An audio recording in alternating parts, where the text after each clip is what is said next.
Bienvenue dans cette nouvelle vidéo Unfiltered Love. Aujourd'hui, on va répondre à une question essentielle. Une question que beaucoup se posent sans jamais oser la formuler. Peut-on confondre amour et dépendance affective? Parce que oui, tu peux croire que tu es amoureux, tu peux croire que tu vis une histoire intense, unique, différente, alors qu'en réalité, tu es peut-être pris dans quelque chose de bien plus lourd. Une dépendance à l'autre. À ses messages, à ses silences, à sa validation, à la peur viscérale de le perdre. Et ça peut devenir une vraie addiction. Pas une addiction sexuelle, mais une addiction au lien, ou plutôt à ce que ton cerveau interprète comme de l'amour. Avant d'aller plus loin, petite présentation. Je m'appelle Lou, je suis psychologue et j'ai moi-même vécu une relation toxique qui m'a plongée au cœur de la dépendance affective. Je sais ce que ça fait de confondre amour et survie émotionnelle, de s'effacer, de s'attacher au point d'oublier qui on est et d'avoir l'impression que sans l'autre, on n'existe plus. Et moi, c'est Kay, je suis coach relationnel et pendant longtemps, j'ai été l'homme qui déclenchait la dépendance affective chez ses partenaires. Pas par volonté de nuire, mais parce que j'étais évitant, instable émotionnellement et que je fuyais l'intimité. Aujourd'hui, avec Lou, on met nos expériences ensemble, le côté de celle qui subit et le côté de celui qui déclenche. Et c'est ce qui fait la force d'Unfiltered Love, deux perspectives qui se complètent pour t'aider à comprendre ce qui se joue réellement dans tes relations. Et dans cette vidéo, on va t'expliquer comment on devient addict au lien, pourquoi on confond si facilement l'amour et la dépendance, et surtout les 5 critères essentiels pour faire la différence entre une relation saine et une relation où tu t'oublies complètement. Et si tu veux savoir exactement où tu en es, tu trouveras juste en dessous de cette vidéo le test « Suis-je en dépendance affective ?» Un test simple, honnête et rapide qui peut déjà mettre des mots sur ce que tu ressens. Reste bien jusqu'à la fin, on a des choses vraiment importantes à te partager. Avant d'entrer dans le cœur du sujet, j'aimerais te rappeler quelque chose. Ici, tu peux t'exprimer librement. Tu peux partager ton ressenti, ton histoire, ta situation. C'est ce qui crée cette communauté et c'est souvent grâce à un commentaire qu'une autre personne réalise qu'elle n'est pas seule. Alors vraiment, si quelque chose résonne en toi, n'hésite pas. Et si tu veux suivre nos prochaines vidéos sur les relations, l'attachement et la reconstruction, tu peux t'abonner et activer la cloche, c'est la meilleure façon de recevoir les contenus qui peuvent t'aider au moment où tu en as vraiment besoin. Et si le sujet te parle déjà, tu peux liker la vidéo, ça nous encourage à continuer et à créer encore plus de ressources pour toi. Avant d'entrer dans les critères qui permettent vraiment de distinguer l'amour de la dépendance affective, j'aimerais poser quelque chose d'important. On parle ici d'un mécanisme qui touche plus de personnes qu'on ne l'imagine. Peu importe le genre, tout le monde peut être concerné. Mais les études montrent que les femmes y sont souvent plus exposées parce qu'on leur a appris depuis toujours à s'adapter, à plaire, à s'effacer pour préserver le lien. Quand la dépendance affective s'installe, l'autonomie devient un défi quotidien. Ce n'est pas aimer trop, c'est ressentir un besoin presque vital d'être rassuré, choisi, validé, comme si l'autre devenait le seul endroit où tu te sens en sécurité. Et ça dépasse largement la sphère amoureuse. Ça touche la façon de dire non, la difficulté à décider seul, la peur du conflit, la tendance à suivre l'autre sans même s'en rendre compte. Certaines personnes n'y sont confrontées qu'en amour. D'autres, surtout dans leur vie professionnelle. Ou pour certains, c'est présent absolument partout.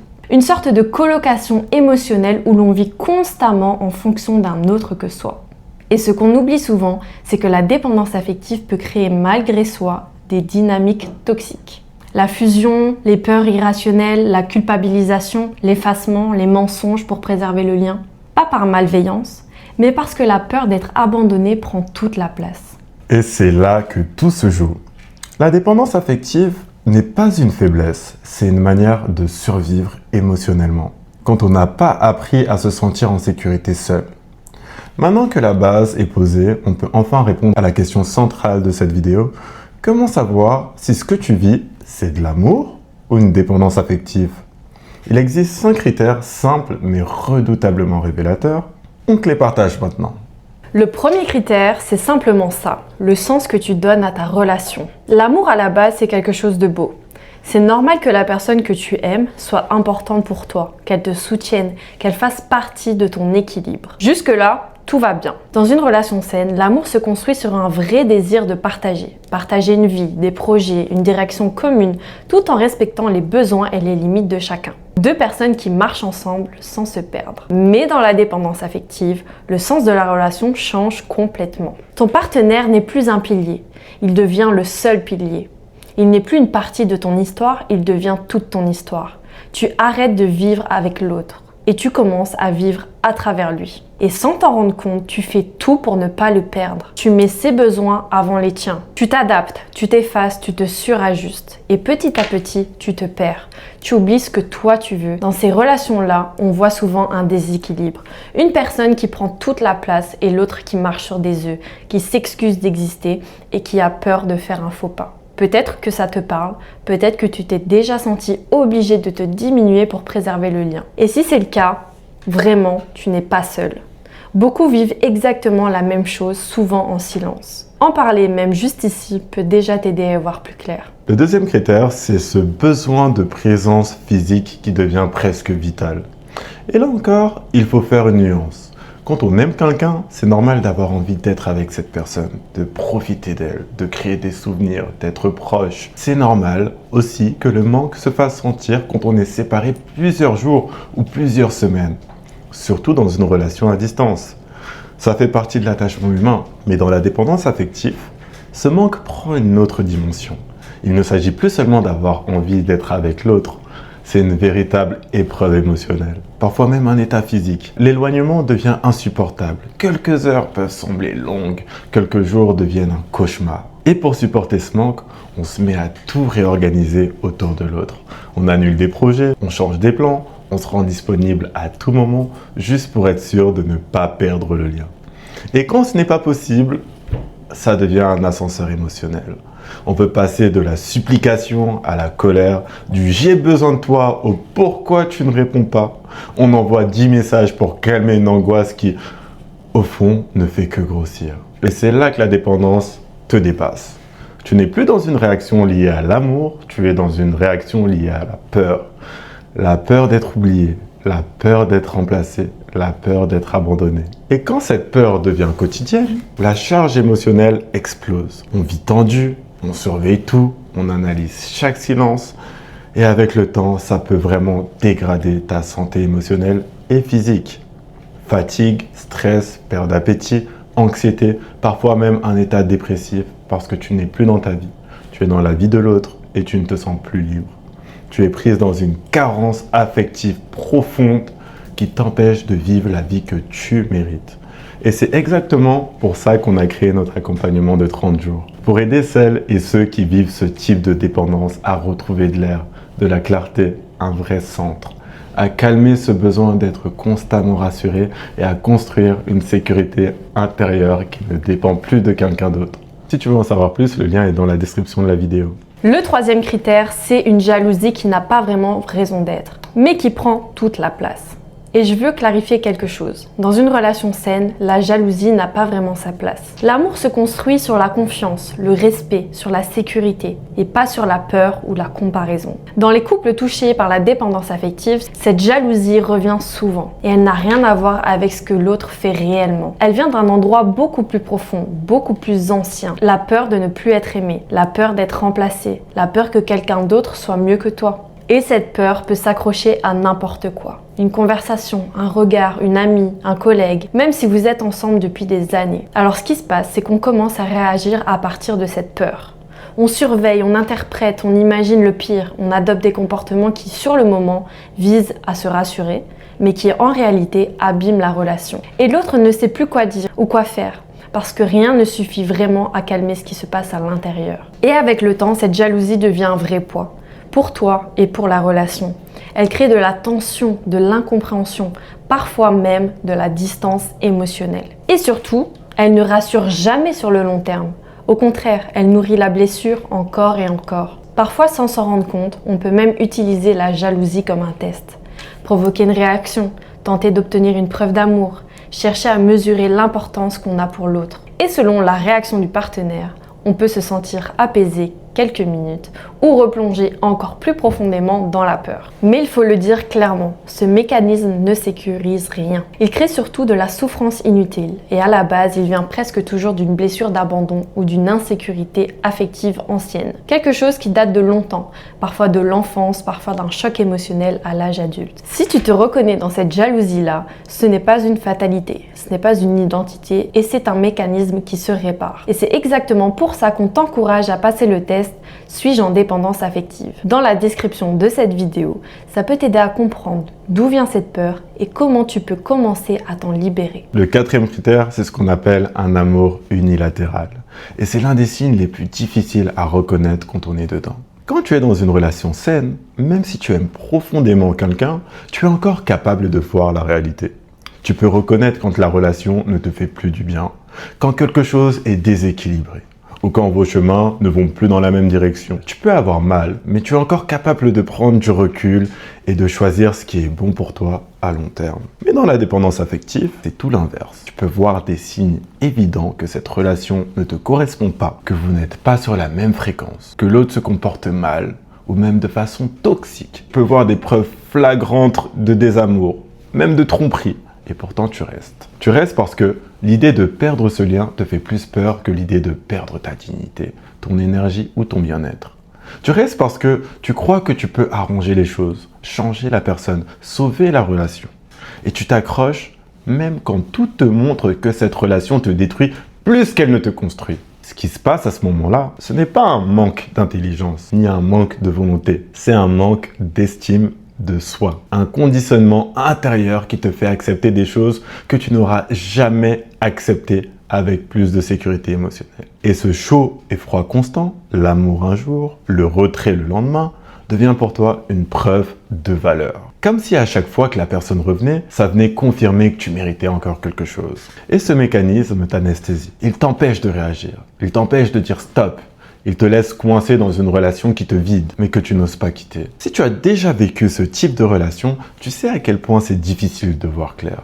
Parfois, il faut des mois ou des années avant d'accepter que tu n'étais pas heureuse, que tu n'étais pas pourrie, que tu n'étais pas respectée.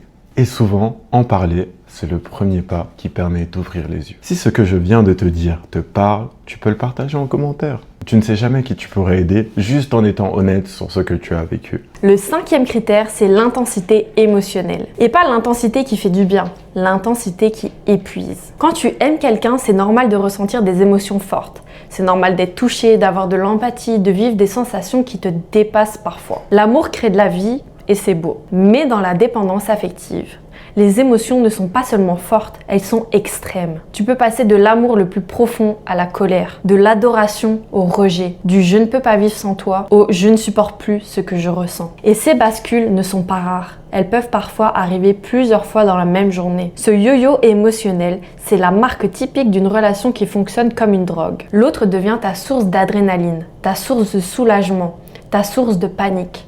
Ton esprit est envahi en permanence par des pensées centrées sur la relation. Qu'est-ce qu'il pense? Pourquoi il ne répond pas? Est-ce que j'ai dit quelque chose? Est-ce qu'il s'éloigne? Ça tourne tout le temps. Et ça te vide. Avec le temps, tu peux atteindre un véritable burn-out émotionnel. Pas lié au travail, mais lié à la relation. C'est quelque chose qu'on voit tout le temps. Des personnes épuisées, nerveusement à bout, qui n'en peuvent plus de vivre ces montagnes russes. Ton corps et ton mental ne suivent plus. Tu dors mal, tu manges mal, tu n'arrives plus à te concentrer. Tu sens que tu n'es plus toi-même. Et pour retrouver ton équilibre, il faut d'abord t'apaiser.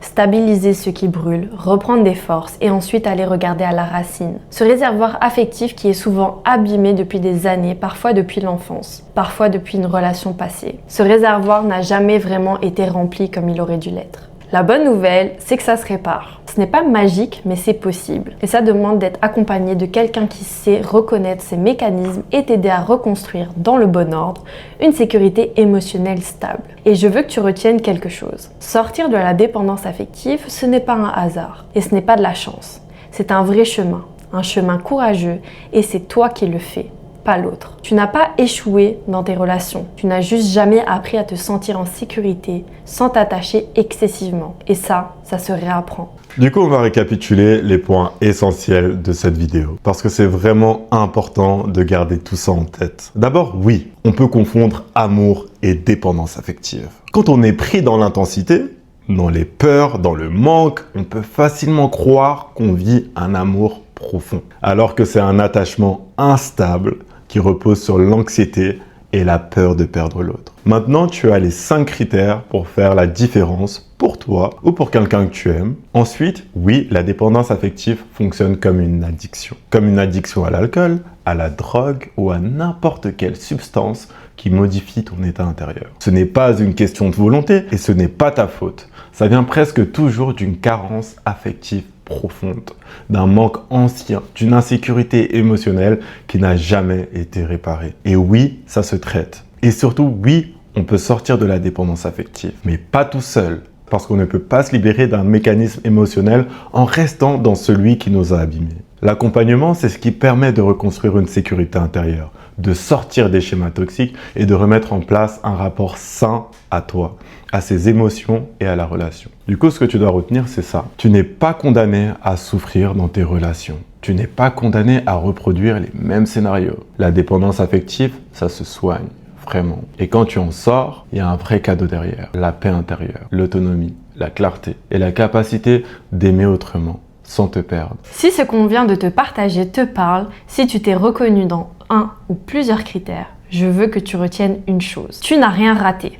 La dépendance affective, ce n'est pas un manque de force ou de volonté. C'est un mécanisme qui s'est construit avec ton histoire, tes blessures et les relations que tu as vécues. Et ça se répare. C'est pour ça qu'on a créé notre accompagnement intensif de 30 jours. Un parcours qui t'aide à apaiser ton système émotionnel, retrouver ton centre, reconstruire ton estime de toi et sortir enfin des schémas qui te font souffrir. Si tu veux en savoir plus, tu trouveras le lien dans la description de cette vidéo. Et si tu ne sais pas encore où tu en es, tu peux commencer par le test Suis-je en dépendance affective? Il est gratuit, rapide et il peut déjà t'aider à comprendre ce qui se passe en toi. Et je veux ajouter quelque chose. Tu n'as pas besoin d'attendre le bon moment pour aller mieux.